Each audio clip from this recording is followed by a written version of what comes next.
Sila ay ulit na lifetime. Itaw siya may kagawin ka na. Ako pa sa akin. Alam ka naman sa lalo yung kung ako lang nakapagkamay na ang iyong pag-iari. Ang ito mga siguro. Kung nakagin mo sa inyong kami, sigurado ko mga mga kaya lang bro, ang katapusan, kakain din mo okay, yung mga kung sigurado ko nagwapo yung nagwapo. No? That's how we're going to do. 50 years. Mister, shut up here. Wala akong nagawa. Connected sa inyo na. Ladies and gentlemen, and I would like to congratulate you once again for your wedding day. If you put the word and your family, kasi wala na tayo manual. Kasi susunod sa how to be to be perfect in Korea.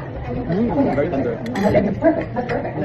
Perfect as a anyway, anyway, we put God in here for this. I would like to show the word in the Bible. So, Matthew 6:33 seek ye first, ang una talaga, seek ye ang Panginoon, ang kanyang guidance, in everything that you do, you have to consult Him, hindi lang in your plan, that you target Him, paano Him, anything dapat, ano ba ang mensahe sa akin? Ano ba ang gusto mo gawin namin, sa aming pamilya, and then sa aming mga anak, Happy runs, 4 overtime. Kasi